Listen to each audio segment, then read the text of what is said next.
پرون یو ځوان پرون دا بل کور والا سره ډیر بیزاره و ډیر چنتنګ کور والا سره ډیر تنګ نو ویل مولوی صاحب کور والا می داسې ده بیا ما ورته ویل نو زه څه درته ووایم د الله رسول فرمایي د ښځې بېوقوفي نه ده د ښځې بېوقوفي د دې علاج یو موږ ته راشول یو په لرګي یې مه وهه پر مخ یې مه وهه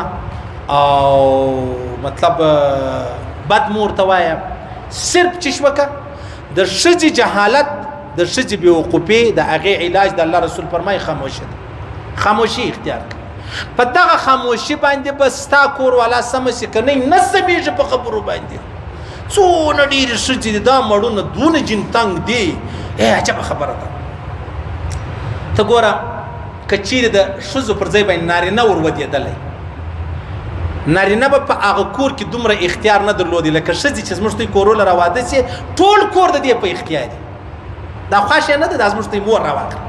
دا غریبه سالن تریخ غږ نشي کولی سالن غوړې دا غږ نشي کولی سالن چې دی هغه مطلب مال کې ډېرې دا غږ نشي کولی ولې کور چې دی هغه دغه نوي وریندارې په لاس کې پروش کال چې راوت سوي صحیح بیا چې تور توی دا وایي کې خوري وی خوري کني داغه چادر پخول دا څوک وایي دا د ښځه وایي او د دې ښځو په خبرو ستې سر خلاصېږي د الله رسول فرمایي په جهنم کې ښځې ډېرې دي او د الله رسول فرمایي په جنت کې ښځې ډېرې کمې دي په جهنم کې ښځې ډېرې دي په جنت کې کمې دي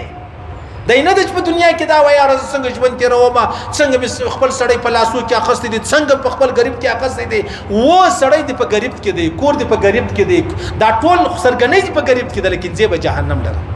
ځای به جهنم لره څونه داسې پریشانه مولوي صاحب ایله یې کمه ایله کېده یې حل نه دي شنې بچیان یې راپاته سو هغه نه اوس په زرو ښځو کې به یوه ښځه معاف کړو په زرو ښځو کې به یوه معاف کړو دا نور ټولې دا رقم دی چې خاوند الله کې د الله رسول یو ښځه راغله ول یا رسول الله د خاوند پر ښځه باندې څه حق دی خاوند پر کور والا پیغمبر اسلام ته ویلې ول که خاوند ناجوړه سو بدن یې خراب سو دانې سولو هغه خارشي بدن نه چې بیا اوبه کوي راولاړه سولې د دې خپل خاوند بدن دې په ژبه باندې ورصفا کوي په ژبه په ټشو پیپر نه